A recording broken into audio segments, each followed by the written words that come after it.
তেজস্ক্রিয়তা ও electronics অধ্যায়ে অনুশীলনীতে যে কিছু সাধারণ প্রশ্ন আছে আমরা এই পর্বে সেই সাধারণ প্রশ্নগুলো নিয়ে একটু আলোচনা করব। প্রথম প্রশ্নটার দিকে আমরা একটু খেয়াল করে দেখি। প্রথম প্রশ্ন হচ্ছে, নিউট্রন যদি বিটা কণা বের করে প্রোটিনে পরিবর্তিত হতে পারে তাহলে নিউক্লিয়াসের ভেতরে সব নিউট্রন ধীরে ধীরে প্রোটনে পরিবর্তিত হয়ে যায় না কেন? খুব সহজ ব্যাপার। এইখানে যেই কণাগুলো প্রোটনে পরিবর্তিত হয় তারা আসলে উত্তেজিত অবস্থায় থাকে বা তারা মুক্ত অবস্থায় থাকে, তাই তারা প্রোটনে পরিবর্তিত হতে পারে। কিন্তু যারা স্থিতিশীল, অস্থিতিশীল না, যারা স্থিতিশীল তাদের ক্ষেত্রে হচ্ছে সবল নিউক্লিয় বল কাজ করে। এই সবল নিউক্লিয় বলের ফলে এখানে নিউট্রনগুলো প্রোটনে পরিবর্তিত হতে পারে না। যদি এরকমটা হইতো তাহলে একটা পরমাণুর অস্তিত্বই থাকতো না, তার মানে মহাজগতের কোনো বা পৃথিবীরই কোনো বা মহাবিশ্বেরই কোনো অস্তিত্ব থাকতো না। তো আমরা দেখো একটু টেক্সটটাও পড়ে নিই। নিউট্রন বিটা কণা বের করে প্রোটনে পরিবর্তিত হতে পারলেও সব নিউট্রন প্রোটনে পরিবর্তিত হয়ে যায় না, কারণ শক্তিশালী নিউক্লিয় বন্ধন শক্তি নিউট্রনগুলোকে স্থিতিশীল অবস্থায় ধরে রাখে। একটি মুক্ত নিউট্রন অস্থিতিশীল হওয়ার কারণে তা সহজেই ভেঙে প্রোটনে পরিণত হতে পারে, কিন্তু নিউক্লিয়াসের ভেতরে থাকা স্থিতিশীল নিউট্রন প্রোটনে পরিবর্তিত হলে সেই নিউক্লিয়াসের শক্তির ভারসাম্য ও স্থায়িত্ব নষ্ট হয়। তাই তেজস্ক্রিয় মৌলের অস্থিতিশীল নিউট্রন প্রোটনে পরিবর্তিত হলেও নিউক্লিয়াসের ভেতরে সব নিউট্রন প্রোটনে পরিবর্তিত হয়ে যায় না। তাহলে মূল ব্যাপারটা কি? অস্থিতিশীল মুক্ত নিউট্রনগুলো প্রোটনে পরিবর্তিত হয়, কিন্তু স্থিতিশীল নিউট্রনগুলো কখনোই পরিবর্তিত হতে পারে না, কারণ সেখানে সবল নিউক্লিয় বল কাজ করে। 2 নম্বর প্রশ্নটা দেখো, তাপমাত্রা বাড়লে পরিবাহীর রোধ বেড়ে যায় কিন্তু অর্ধপরিবাহীর রোধ কমে কেন? অর্ধপরিবাহীর রোধ কমে কেন? আচ্ছা, আমাদের একটু দেখতে হবে সেটা হচ্ছে একটা ইলেকট্রনের ক্ষেত্রে বা একটা পরমাণুর ক্ষেত্রে তোমার এইখানে 2টা স্তর আমরা বলতে পারি। একটা হচ্ছে যোজনীয় স্তর, যেটা আমরা ইলেকট্রনের সর্বশেষ শক্তি স্তর হিসেবে বলে থাকি। আরেকটা হচ্ছে পরিবহন স্তর, যেখানে গেলে হচ্ছে সে খুব সহজে পরিবাহিত হতে পারে বা বিদ্যুৎ প্রবাহিত হতে পারে। এখন অর্ধপরিবাহী এবং পরিবাহীর ক্ষেত্রে এই দুইটার তফাৎ হচ্ছে, পরিবাহীর ক্ষেত্রে এই যে যোজনীয় স্তর এবং হচ্ছে আমাদের পরিবাহী স্তর, এরা পরস্পর ওভারল্যাপ করে থাকে। এরা পরস্পর একজন আরেকজনের উপরে উঠে থাকে, যার ফলে একটা ইলেকট্রন চাইলেই সে মুক্ত অবস্থায় থাকতে পারে, চাইলেই সে তোমার পরিবহন স্তরে, যোজনীয় স্তরে থেকে যেতে পারে। সুতরাং সেই ইলেকট্রনের ফ্লো পাওয়া হলে সে খুব দ্রুত হচ্ছে, মানে সে যদি এনার্জি পায় সে খুব দ্রুত ইলেকট্রন ফ্লো করতে পারে। কিন্তু তাপমাত্রা বাড়ালে ঘটে কি, যে পরমাণুর কম্পনের পরিমাণ বা গতিশক্তির পরিমাণ বৃদ্ধি পায়। বৃদ্ধি পাওয়ার ফলে ইলেকট্রনগুলো খুব স্মুথলি আর ফ্লো হতে পারে না, একটা বাধার সম্মুখীন হয়। এই জন্য তাপমাত্রা বাড়লে যেহেতু ইলেকট্রন বাধাপ্রাপ্ত হচ্ছে প্রবাহিত হতে, সুতরাং সেটাকে আমরা বলে থাকি হচ্ছে রোধ। এই জন্য পরিবাহী পদার্থের ক্ষেত্রে তাপমাত্রা বাড়লে আমাদের ইলেকট্রনগুলো প্রবাহিত হতে বাধাপ্রাপ্ত হয়, অর্থাৎ রোধের পরিমাণ বৃদ্ধি পায়। অন্যদিকে অর্ধপরিবাহীর ক্ষেত্রে এই যে পরিবহন স্তর আর যোজনী স্তর, এরা কাছাকাছি থাকে কিন্তু ওভারল্যাপ করে থাকে না। এখন যেহেতু কাছাকাছি থাকে, ওভারল্যাপ করে থাকে না, তাই ইলেকট্রন চাইলেও সে লাফ দিয়ে এখানে আসতে পারে না, পরিবহন স্তরে পৌঁছাইতে পারে না। কিন্তু যখন সে এনার্জি পায়, সে যখন একটা ন্যূনতম এনার্জি পায়, তখন সে লাফ দিয়ে যোজনী স্তর থেকে পরিবহন স্তরে চলে আসতে পারে। আসলে তখন কি করে, সেই ইলেকট্রন প্রবাহিত করতে পারে। তার মানে তাপ দিলে ইলেকট্রনের প্রবাহ সক্ষমতাটা বৃদ্ধি করা যায়, ইলেকট্রনের প্রবাহ সক্ষমতাটা বৃদ্ধি করা যায়। এই জন্য অর্ধপরিবাহীর ক্ষেত্রে তাপ দিলে ইলেকট্রনের প্রবাহ সক্ষমতা বৃদ্ধি পায় তথা রোধের পরিমাণ কমে, কিন্তু পরিবাহীর ক্ষেত্রে কমে না, পরিবাহীর ক্ষেত্রে বৃদ্ধি পায়। দুটোর ক্ষেত্রে আলাদা আলাদা ব্যাখ্যা বলেছি।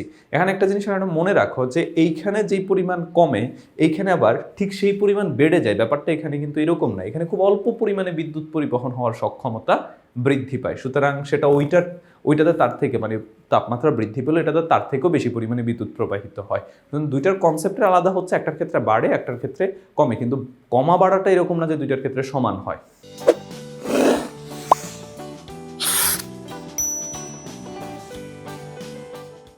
এখন দেখো, আমরা যদি টেক্সটে পড়ি, তাপমাত্রা বাড়লে পরিবাহীর রোধ বেড়ে যায়, কারণ তাপমাত্রা বৃদ্ধিতে পরিবাহীর ভেতরে ইলেকট্রনগুলোর গড় গতিশক্তি ও কম্পন বৃদ্ধি পায়।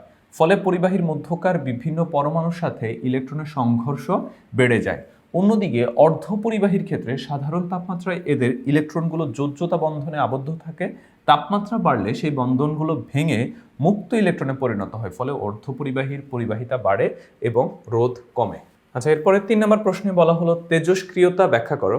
তেজস্ক্রিয়তা হলো এক ধরনের স্বতঃস্ফূর্ত প্রক্রিয়া যেখানে কিছু অস্থিতিশীল মৌলের পরমাণুর নিউক্লিয়াস ক্রমাগত ক্ষয়প্রাপ্ত হয়ে স্থিতিশীল নিউক্লিয়াসে পরিণত হয়। এই প্রক্রিয়ার সময় দৃশ্যমান বিকিরণ বা কণা নির্গত হয়। খেয়াল কর, তেজস্ক্রিয়তা কি এক ধরনের স্বতঃস্ফূর্ত প্রক্রিয়া। স্বতঃস্ফূর্ত প্রক্রিয়া মানে হচ্ছে নিজে নিজে ঘটে। যেই সমস্ত নিউক্লিয়াস অস্থিতিশীল তারা ক্রমান্বয়ে ক্ষয়প্রাপ্ত হয়ে বা তেজস্ক্রিয় রশ্মি নির্গত করে সে স্থিতিশীল নিউক্লিয়াসে পরিণত হতে শুরু করে। তো এই ক্ষেত্রে যেই কণাগুলো নিঃসরণ করে তারা হচ্ছে আলফা, বিটা এবং হচ্ছে গামা কণা বা গামা রশ্মি নির্গত করে থাকে। তেজস্ক্রিয়তার হার পরিবেশের তাপমাত্রা ও চাপ দ্বারা প্রভাবিত হয় না এবং এই প্রক্রিয়ায় মূল তেজস্ক্রিয় মৌলটি শেষ পর্যন্ত একটা ভিন্ন মৌলে রূপান্তরিত হয়। খেয়াল করে আমরা প্রথমেই বলেছি এটা একটা স্বতঃস্ফূর্ত প্রক্রিয়া, মানে নিজে নিজে ঘটে, সুতরাং এইখানে পরিবেশের তাপমাত্রা চাপ দ্বারা এরা প্রভাবিত হয় না। আর এখানে যেহেতু অস্থিতিশীল নিউক্লিয়াসগুলো ক্ষয়প্রাপ্ত হতে থাকে, সুতরাং এক্ষেত্রে নিউক্লিয়াসগুলো স্থিতিশীল হতে হতে অন্য মৌলের নিউক্লিয়াসে পরিণত হয়ে যায়। এরপরে দেখো আমরা চতুর্থ প্রশ্নটার ক্ষেত্রে দেখি, আলফা ও বিটা কণার পার্থক্য ব্যাখ্যা করো। এখানে পয়েন্ট আকারে এগুলো খুব ভালো করে মনে রাখবা।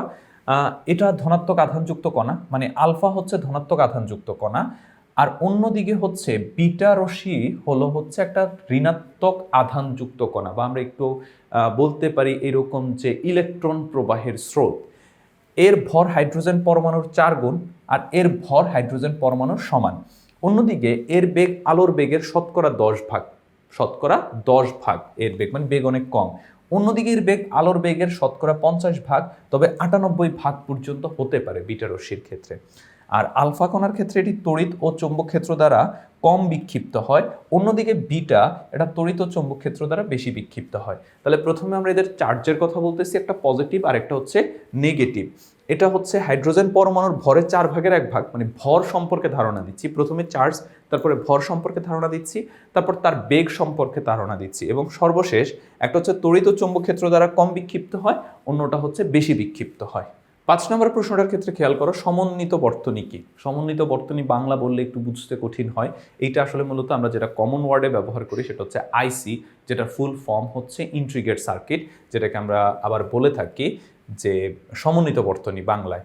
তো সমন্বিত বর্তনী হলো সেই বর্তনী যাতে বর্তনীর উপাংশ বা যন্ত্রাংশগুলো একটা ক্ষুদ্র অর্ধপরিবাহক চিপে বিশেষ প্রক্রিয়ায় গঠন করা হয়, যার স্বয়ংক্রিয়ভাবে ওই চিপের অংশ। ইন্টিগ্রেটেড সার্কিটে অনেকগুলো যন্ত্রাংশ, যেমন রোধক থাকে, ধারক থাকে, ডায়োড থাকে, ট্রানজিস্টর ইত্যাদি, এবং এদের আন্তঃসংযোগ একটা ক্ষুদ্র প্যাকেজ হিসাবে থাকে যাতে এরা একটা পূর্ণ ইলেকট্রনিক কার্যাবলী সম্পন্ন করতে পারে। একটা ক্ষুদ্র অর্ধপরিবাহক পদার্থের মধ্যে এসব যন্ত্রাংশের গঠন ও সংযুক্ত করা হয়। প্রথম জিনিসটা হচ্ছে একটা অর্ধপরিবাহক পদার্থের মধ্যে এই অনেকগুলো যন্ত্রাংশ থাকে। একটা অর্ধপরিবাহক পদার্থের মধ্যে অনেকগুলো যন্ত্রাংশ থাকে। যন্ত্রাংশগুলো কি কি থাকে? রোধক থাকে, ধারক থাকে, ডায়োড থাকে, ট্রানজিস্টর থাকে, এবং এটা খুব ছোট্ট চিপ আকারে হয়ে থাকে, মানে আমাদের ধরো নখের থেকে হচ্ছে ছোট্ট চিপ হয়ে থাকে। তো এইখানে এই উপাদানগুলা একটা ইলেকট্রিক সার্কিটের মতো কাজ করে, একটা টোটাল ইলেকট্রিক সার্কিটের মতো কাজ করে।